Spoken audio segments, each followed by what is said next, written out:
খেললে আমরা আমাদের বাংলাদেশের জার্সি পরে ঢুকতে পারবো না, এসে আমরা চোর নাকি? আমরা কেন খেলবো তাদের মাঠে গিয়ে? আমাদের প্লেয়ারকে অপমান করছে তারা। গোলামির দিন শেষ, 5-8টার সুযোগ নেই ভাইয়া। বাংলাদেশের আসলে কি ভারত যাওয়া উচিত এই মুহূর্তে?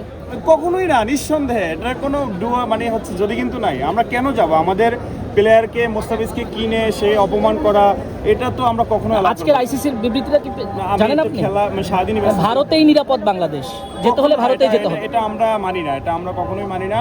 আমাদের প্লেয়ারকে অপমান করা, একজন প্লেয়ারকে সে দেখাইছে যে নিরাপত্তা ব্যাপার।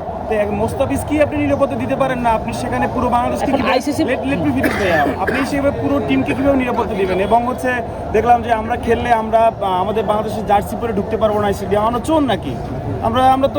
আমরা তো খেলেই এই জায়গাটায় আসছি। আমরা আইসিসিতে খেলার মতো যোগ্যতা তো আমাদের আছে।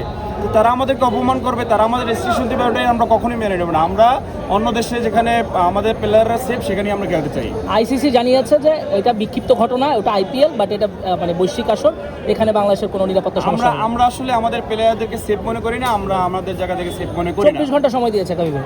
আমরা সেফ মনে করি না। আমরা তারা যে কথা দিয়েছে সেটা আপনি হলে কি করতেন? ধরেন আপনি ক্রিকেট বোর্ডের প্রধান। আমি ক্রিকেট আমার প্লেয়ারকে আমি যাওয়ার মতো কোনো পারমিশন দিতাম না, দরকার খেলবো না তাদের সাথে, তাদের মাঠে গিয়ে খেলবো না। আমরা আমাদের শেখায় পড়ে নাই তো তাদের মাঠে গিয়ে খেলতে হবে। আমাদেরকে প্লেয়ারকে রীতিমতো অপমান করবে, রীতিমতো হেনস্থা করবে। আমরা কেন খেলবো তাদের মাঠে গিয়ে? আমাদের প্লেয়ারকে অপমান করছে তারা। মোস্তাফিজ কি বলছে আমাকে 9 কোটি রুপি ভিক্ষা দাও?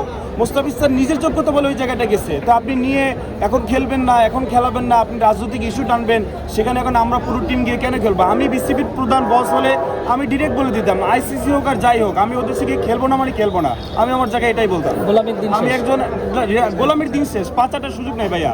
আমি বাংলাদেশের একজন সুস্থ নাগরিক হিসাবে, একজন দেশপ্রেমিক হিসাবে, একজন ক্রিকেট ফ্যান হিসাবে আমি বলবো আমি ইন্ডিয়ার মাঠে গিয়ে আমি খেলার পক্ষে না। অনেক ধন্যবাদ কাবি ভাই, অনেক ধন্যবাদ। ভাই শেষ পর্যন্ত যদি যাই অবাক হবেন কিনা? জি ভাইয়া, শেষ পর্যন্ত যদি ভারতে বাংলাদেশ যায় অবাক হবেন কিনা? না, নিঃসন্দেহে আমি অবাক হবো। এবং এটা শিওর করে বলতে পারি। এখন বলবেন যে ভাইয়া এটা তো আপনার চাওয়া পাওয়া উচিত না। আপনি বাংলাদেশ টিম যাক, দেখবেন অনেক বিচ্ছিন্ন ঘটনা ঘটবে, আল্লাহ না করুক। বাংলাদেশ ক্রিকেট ক্ষতিগ্রস্ত হবে কিনা?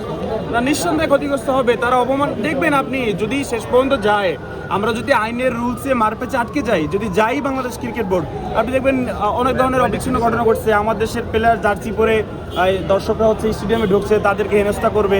এটা তো আমরা চাই না। আমরা কেন হেনস্থার শিকার হবো? ভাইয়া বিপিএল ফাইনালে কাকে সাপোর্ট করবেন? এখন তো কোনটা গেল? রাজশাহী গেল আর রাজশাহী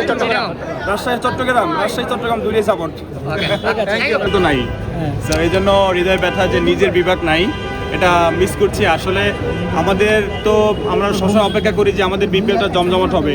তো নিঃসন্দেহে হচ্ছে বিপিএলে কুমিল্লা এবং হচ্ছে বরিশাল এই টিমগুলো থাকলে অনেক ঝাঁকজমক হয়। ওই ব্যাপারটা সম্পূর্ণ মিস করছি। এবং আজকে কার সাপোর্টার ছিলেন? আজকে সাপোর্টার শুরুর দিকে হচ্ছে সিলেট ছিলাম, পরে রাজশাহী হয়ে গেছি।